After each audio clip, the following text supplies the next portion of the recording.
ខ្ញុំមកទីនេះគឺយើងហៅថាសហគមន៍តំបន់ឆ្នេរជ្រោយស្វាយដោយសារគម្រោងកម្មវិធីជំនួយខ្នាតតូចយើងគ្រប់គ្រងទៅសហគមន៍ដើម្បីឲ្យគាត់អភិវឌ្ឍការងារទេសចរធម្មជាតិគម្រោងយើងបានផ្ដល់ការគ្រប់គ្រងច្រើនផ្នែកអភិវឌ្ឍទេសចរធម្មជាតិនិងការអភិរក្សព្រៃកោងកាងពេលដែលយើងបានទទួលគម្រោងពី UNDP មកគឺមានអាហារស្ថានយើងមានកញ្ចុះ7ហើយយើងមានស្ពានសម្រាប់ឲ្យភ្ញៀវប៉ាត់ជំនាញព្រៃកោងកាងនេះហើយយើងនឹងគម្រោងធ្វើ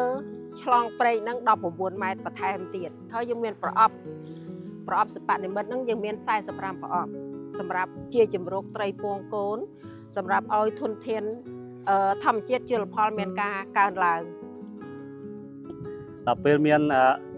តំបន់ទេសចរអ៊ីកូទេសចរមកដល់តំបន់ឆ្នេរសមុទ្រជ្រោយស្វាយយ៉ាងនេះសហគមន៍នេសាទយ៉ាងនេះយើងគាត់អាចរកចំណូលប្រាក់ចំណូលបានអាចធូរតិចហើយដូចថាគាត់បានមកគាត់អាចយកមកលក់នៅតាមនេះក៏បានមានភ្ញៀវទេសចរមកលេងអាចទៅទិញនៅតាមទូកតាមអីយ៉ាងហើយក៏មានទូកជូនភ្ញៀវដើរស្ទូចត្រីដូចជាតាមមើលព្រៃកោងកាងដូចអីយ៉ាងជាដើមក្នុងនាមខ្ញុំជាប្រធានសហគមន៍ខ្ញុំសហការជាមួយគណៈកម្មការសហគមន៍និងអាជ្ញាធរស្ថាប័នពាក់ព័ន្ធធ្វើម៉េចឲ្យសហគមន៍នេះដំណើរការទៅមុខបានល្អទី1លើកទឹកចិត្ត